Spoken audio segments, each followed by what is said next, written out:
Everyone for coming. Thank you to the State of Qatar for hosting us very kindly. It's a wonderful city and we've had a very good time for the last few days. And thank you to BFQ and our embassy here for organizing this beautiful event. I want to start with a small story. My daughter is 11, so the photo you see is her trying to take her own selfies. And she's from Generation Alpha, so that's the generation after Gen Z. And she's definitely the most important person in my life. For me to be of any importance to her life, I usually have to convince her that I have thousands and millions of followers on Facebook and TikTok. And then she's like, "Dad, what do you do for a living? Are you a famous YouTuber? What's your job?" And I try to say that I bring investments to the country.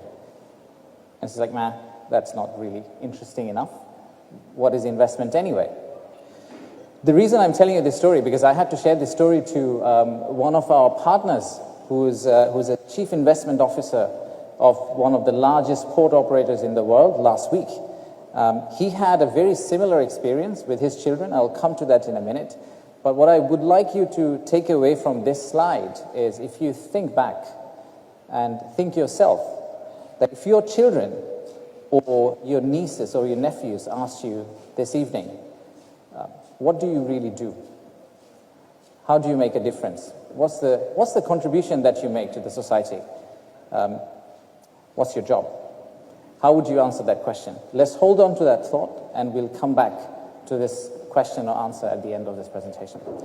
So the reason I was meeting this gentleman last week was because our vision or ambition is to convert Bangladesh into a powerhouse for manufacturing. We'd like to see ourselves as the globe's factory, where we export all the way from Australia to Africa to Europe to the rest of the world. And our vision in the long run is that we would not only give space to our local investors, but we would also welcome our foreign investors to come and invest in Bangladesh. So to be able to do that, the biggest challenge you typically see is the port capacity. The port capacity usually determines whether you can become a factory to the world. And our ambition now is to change our port capacity and up it by 6 times in the next 5 years.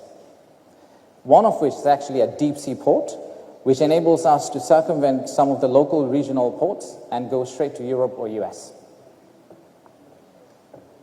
That's the global picture. But what about Bangladesh itself? Is Bangladesh itself an interesting market? And to that, I would say, yes, it is. So, the country is obviously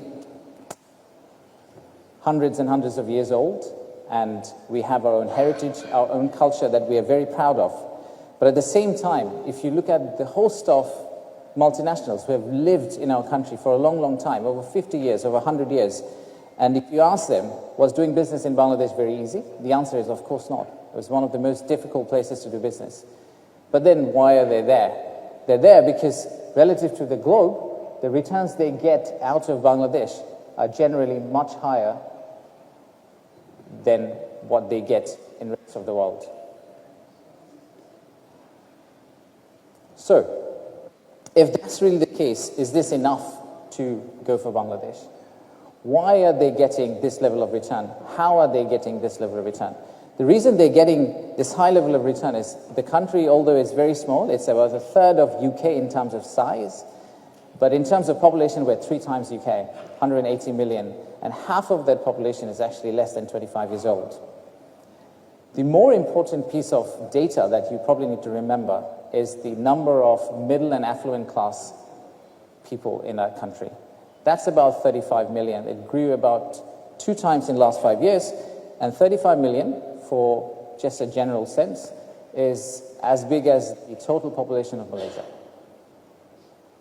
So this market is hungry, this market is looking for more, this market is actually looking for a change. Beyond this market, we also have our regional markets, which you could potentially think of exporting into or using them as production destination, but using our ports to serve the rest of the world. So there is a 180 million local market, and beyond that, you have roughly about 300 million market if you consider the landlocked regions across us.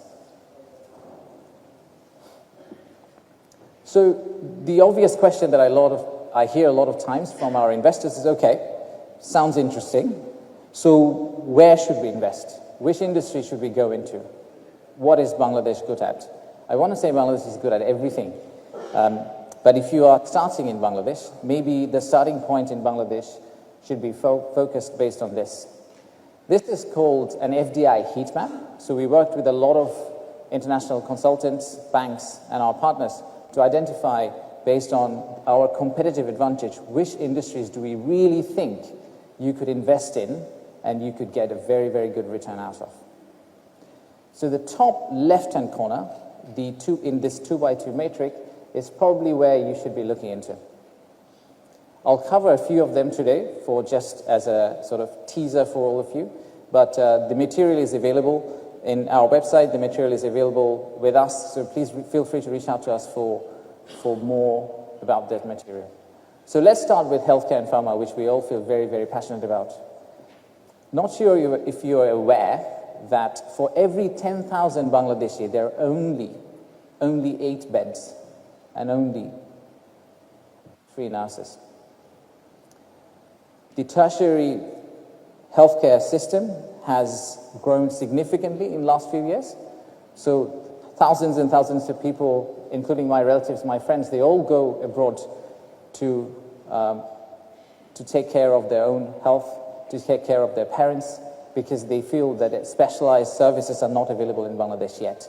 Again, I go back to that point. We're talking about 35 million middle and affluent class who have the ability, potentially, to spend money on healthcare, but they just don't have the service in Bangladesh. So if you think about pharmaceutical industry itself, manufacturing medicine, manufacturing vaccine, all the way to hospitals, all the way down to nursing schools, all these are potential investment opportunities. The other interesting piece is digital economy. You'd be very surprised to know that Bangladesh is actually one of the fastest adapters, because we leapfrog some of the historic baggages, and the financial wallet adoption rate is incredibly high in Bangladesh. The first unicorn that came out of Bangladesh was actually a mobile financial services company called bKash, funded by Ant Capital and Gates Foundation.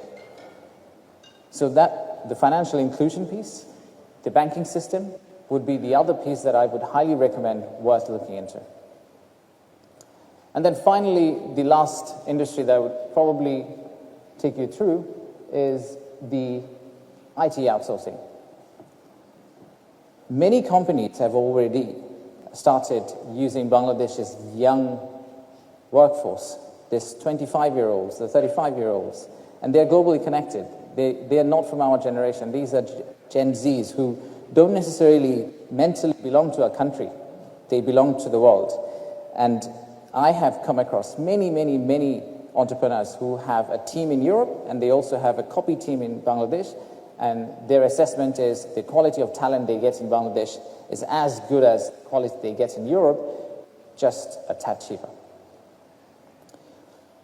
So if you look at the overall IT outsourcing industry, that's almost about $800 billion. Bangladesh only gets $2.6 billion. That's roughly about 0.004% of that pie. But the total youth of Bangladesh represents roughly 4% of global youth. Clearly there's a mismatch, and clearly there's an opportunity. There are many of these sorts. I'm not going to go into each of these industries, but I'm going to quickly touch upon one other point that is probably interesting for the investors who are looking at Bangladesh for the first time. As you probably know, we are a government of technocrats at this moment, or the government of geeks, and we have been working really hard to improve the overall investment climate. We spoke to hundreds of CEOs who are already in Bangladesh and came up with a set of deliverables that we would like to finish off by December. Some of them are short-term targets, some of which are here on the list. Some of them are long-term policy reforms, which we think will change the landscape. But these are policy reforms which you have to put on track.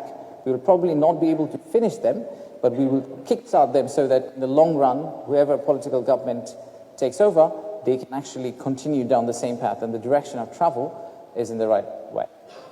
So I'll give you one or two examples here as well. So let's start with something that we are all very curious about, which is called true one-stop service. We've been talking about one-stop service, and the first day I joined the government, someone told me, you have multiple one-stop services, which means it's not really a one-stop service. The core elements of a successful or a proper one-stop service is probably to have a digital version of it, which is to make sure there's only one application or one platform that you go into and you get all the government services in one place. Or you also have the human version of it, where you have a relationship manager, just like in banks. You go to that relationship manager. The relationship manager walks you around the government alleys and helps you start business in Bangladesh. And we are trying to hybrid them, synthetically match them, and do a combination of both of them. That should be up and running by end of this year. The other thing that we are very keen on is something called a Private Sector Advisory Council. Now, since we've joined, we've realized that there is almost a artificial gap between private sector and public sector. A lot of times, obviously, the government is fragmented. That means decisions from government come in different shapes and forms. Sometimes the government is actually keen on helping the private sector, but the decision they take, which they take with completely good faith, they think that this is the right thing to do for private sector, is actually not the right thing to do for private sector. Private sector doesn't believe that was the decision or strategy government should have taken to help them. So there needs to be a bridge between government, potentially the head of state, and the private sector. And our idea around this is we are actually building something called a Private Sector Advisory Council, which will advise directly to the head of state on a regular basis, sit with them informally, and try to give them the feel of the ground, so that we remain grounded and we remain honest and accountable to the private sector. So these are some of the examples of what we're trying to do, and that's why we think this is probably the best time. If you had ever considered Bangladesh as an investment destination, this is probably one of the best times to land. And if we are able to do all of these, we are pretty confident that eventually we would become the working for the world country. What do we mean by that? We mean by that we'll be working for the world digitally, and we'll also be working for the world physically. And with the port capacity, our ambition to link the East and West, our ambition to bridge Himalayas to Bay of Bengal, we don't see any reason why you should not be thinking or running to go and invest in Bangladesh. So now let me take you back to the original story that I was talking about and tie it up all together. So when I met this gentleman, he's a Dutch gentleman, he was telling me that during Easter holidays, he had his son and his friends who were staying with him over the weekend. And they asked him the same question. So what do you do? He said, I'm the chief investment officer for one of the largest port operators in the world. I said, what does that even mean? And funnily enough, this port operator who operates in 63 countries, and they haven't even started in Bangladesh, they're looking at Bangladesh as an opportunity, and they've been working with us.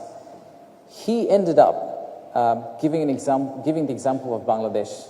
He said, well, I am working to build a port in a country called Bangladesh, and when we build a port, on an annual basis, this amount of goods will be shipped. That would mean this number of employment for the Bangladeshis, thousands and thousands of jobs created, thousands of families living a happy life, and thousands